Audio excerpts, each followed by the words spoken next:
صلو علی الحبیب صلی اللہ تعالیٰ علیہ وسلم صلو علیہ صلاۃ و سلام علیک یا رسول اللہ صلی اللہ تعالیٰ علیہ وسلم۔ معزز ناظرین، السلام علیکم ورحمۃ اللہ تعالیٰ وبرکاتہ۔ مجھے امید ہے آپ تمامی حضرات خیریت سے ہوں گے۔ آئیے صراط الجنان فی تفسیر القرآن کی تفسیر چل رہی ہے، سورہ مجادلہ اور پارہ 28 کی تفسیر سن رہے ہیں آپ۔ 8ویں آیت کی تفسیر ہے۔ آئیے اللہ تعالیٰ اس میں کیا ارشاد فرماتا ہے۔ کل تک جو بات ہوئی، یہ آیت جو ہے یہودیوں اور منافقوں کے بارے میں یعنی کہ دلالت کرتی ہے۔ کل تک جو بات ہوئی تھی کہ رسول کریم صلی اللہ تعالیٰ علیہ وسلم کی نافرمانی یہ ہے، یہودی لوگ یہ نافرمانی کیے ہیں کہ ممانعت کے باوجود اپنی حرکتوں سے باز نہیں آتے، اور یہ بھی کہا گیا ہے کہ یہ لوگ ایک دوسرے کو رسول کریم صلی اللہ تعالیٰ علیہ وسلم کی نافرمانی کرنے کی رائے دیتے تھے۔ آئیے اس سے معلوم ہوا کہ کسی کے سامنے سرگوشی سے بات کرنا اسے تشویش میں ڈال دیتا اور رنج و غم میں مبتلا کر دیتا ہے، لہٰذا اس سے بچنا چاہیے۔ احادیث میں بھی اس سے منع کیا گیا ہے۔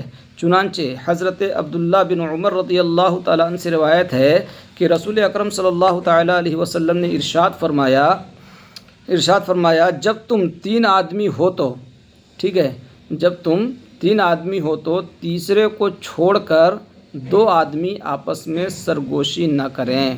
سرگوشی مطلب بات نہ کریں 2 آدمی۔ اور حضرت عبداللہ بن مسعود رضی اللہ تعالیٰ عنہ سے روایت ہے کہ رسول کریم صلی اللہ تعالیٰ علیہ وسلم نے ارشاد فرمایا جب تم 3 افراد ہو تو تیسرے کو چھوڑ کر 2 آدمی باہم سرگوشی نہ کریں جب تک کہ بہت سے آدمیوں سے نہ مل جاؤ، یعنی تمہاری تعداد کثیر ہو جائے، ورنہ یہ بات اسے رنج پہنچائے گی، تیسرے آدمی کو رنج پہنچائے گی۔ ٹھیک ہے کہ پتہ نہیں وہ آپس میں 2 آدمی کیا بات کر رہے تھے، ہو سکتا ہے ہماری برائی کر رہے ہوں، ایسا یعنی کہ وہ خیالات میں ڈوب جائے گا اور اسے تکلیف ہوگی۔ ٹھیک ہے، تو اس لیے کبھی بھی 2 آدمی کھڑے ہو کر تیسرے آدمی کو چھوڑ کے 2 آدمی بات چیت نہیں کرنا ہے۔ وَإِذَا جَاءُوكَ، اور جب تمہارے حضور حاضر ہوتے ہیں۔ آیت کے اس حصے میں یہودیوں کی ایک اور بری عادات کے بارے میں بیان کیا جا رہا ہے کہ یہ لوگ جب سرکار دو عالم صلی اللہ تعالیٰ علیہ وسلم کی بارگاہ میں حاضر ہوتے ہیں تو کسی اچھے الفاظ سے سلام نہیں کرتے، اور ان کے سلام کے الفاظ وہ نہیں ہوتے جن سے اللہ تعالیٰ نے اپنے حبیب علیہ الصلاۃ والسلام کو سلام فرمایا ہے۔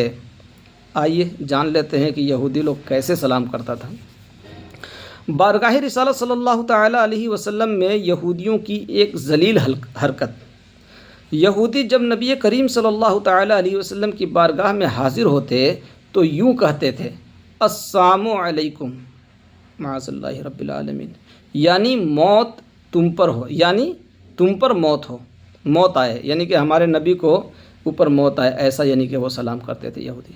معاذ اللہ رب العالمین، استغفر اللہ۔ نبی کریم صلی اللہ تعالیٰ علیہ وسلم بھی اس کے جواب میں علیکم یعنی تم پر بھی موت آئے فرما دیتے تھے۔ یہاں اسی سے متعلق 3 احادیث ملاحظہ فرمائے۔ نمبر 1، ام المؤمنین حضرت عائشہ صدیقہ رضی اللہ تعالیٰ عنہ فرماتی ہیں کہ یہودیوں کی ایک جماعت رسول اللہ صلی اللہ تعالیٰ علیہ وسلم کی بارگاہ میں حاضر ہوئی تو انہوں نے کہا السلام علیکم، ٹھیک ہے، یعنی تم پر موت ہو، معاذ اللہ رب العالمین۔ آپ بھی بولیے معاذ اللہ رب العالمین۔ میں ان کی گفتگو سمجھ گئی اور کہا تم پر موت اور لعنت ہو۔ پھر رسول کریم صلی اللہ تعالیٰ علیہ وسلم نے ارشاد فرمایا، اے عائشہ جانے دو، اللہ تعالیٰ ہر کام میں نرمی پسند فرماتا ہے۔ میں نے عرض کی، یا رسول اللہ صلی اللہ تعالیٰ علیہ وسلم، کیا آپ نے سنا نہیں کہ انہوں نے کیا کہا تھا؟ تو حضور اقدس صلی اللہ تعالیٰ علیہ وسلم نے ارشاد فرمایا، میں نے کہہ دیا تھا وعلیکم، یعنی تم پر بھی۔ دوسری حدیث، حضرت عائشہ صدیقہ رضی اللہ تعالیٰ عنہ سے روایت ہے کہ کچھ یہودی نبی کریم صلی اللہ تعالیٰ علیہ وسلم کی بارگاہ میں آئے اور انہوں نے کہا السلام علیکم، یعنی تم پر موت ہو، معاذ اللہ۔ تو حضرت عائشہ صدیقہ رضی اللہ تعالیٰ عنہ نے انہیں جواب دیتے ہوئے کہا، تمہارے اوپر موت ہو، اللہ تعالیٰ تم پر لعنت کرے اور تم پر اللہ تعالیٰ غضب فرمائے۔ تو حضور اکرم صلی اللہ تعالیٰ علیہ وسلم نے ارشاد فرمایا، اے عائشہ جانے دو اور نرمی اختیار کرو، کج خلقی اور بدگوئی سے بچو۔ تو حضرت عائشہ رضی اللہ تعالیٰ عنہ نے عرض کی، جو انہوں نے کہا وہ آپ نے سنا نہیں؟ ارشاد فرمایا، کیا تم نے وہ نہیں سنا جو میں نے کہا؟ میں نے وہی بات ان پر لوٹا دی تھی، بس ان کے بارے میں میرے الفاظ شرف قبولیت حاصل کر گئے اور میرے بارے میں ان کے الفاظ قبول نہیں ہوئے۔ یعنی کہ جو حضور کو السلام علیکم بولا تھا یہودیوں نے، تو حضور نے بھی وہی ان کو لوٹا دیا تھا۔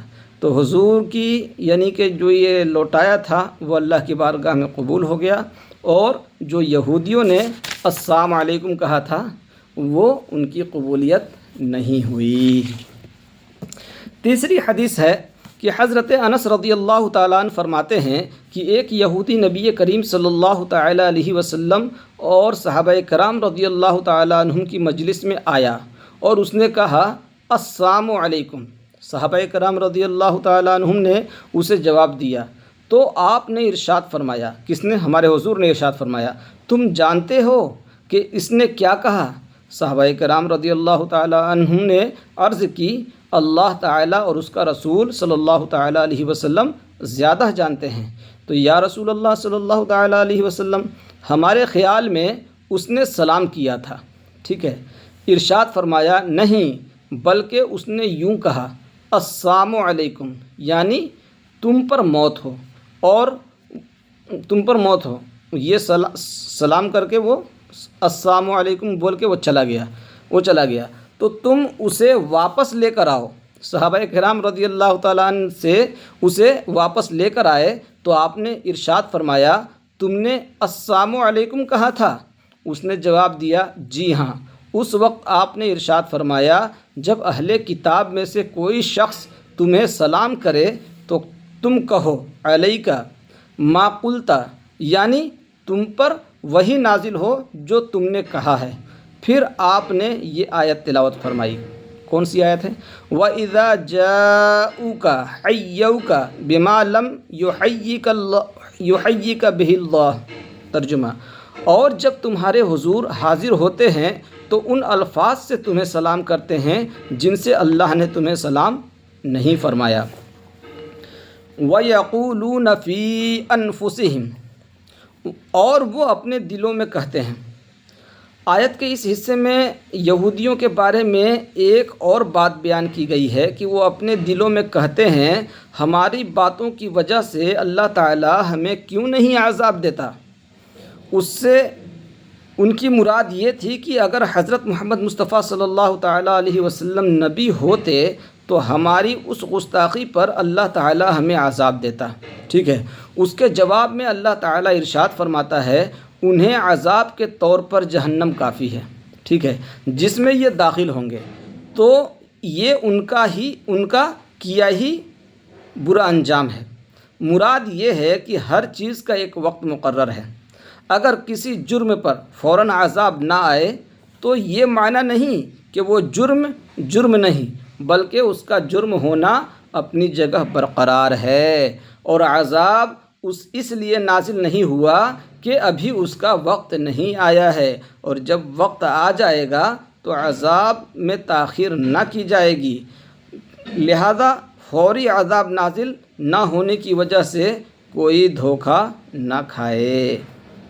دیکھا معزز ناظرین، یعنی کہ یہودی لوگ سوچتے تھے کہ جو ہم لوگ اتنے حضور کی شان میں گستاخیاں کر رہے ہیں، اگر ہمارے حضور نبی ہوتے تو اللہ تعالیٰ ہم کو عذاب نہ ڈال دیتا۔ تو اللہ تعالیٰ نے اس وقت یعنی کہ یہ آیت بتایا، وَيَقُولُونَ فِي أَنفُسِهِمْ، یعنی کہ اس وقت یعنی کہ یہ بات ہوئی کہ عذاب تو ملے گا لیکن اس کا وقت ہے، وقت مقرر ہے، ٹھیک ہے، وقت سے پہلے کچھ نہیں ہوتا ہے، ٹھیک ہے۔ اللہ حافظ، السلام علیکم ورحمۃ اللہ تعالیٰ وبرکاتہ۔ انشاءاللہ عز و جل یہ 8 آیت مکمل ہو گئی ہے، کل انشاءاللہ 9 آیت کی تفسیر آپ کے سامنے پیش کریں گے۔ السلام علیکم۔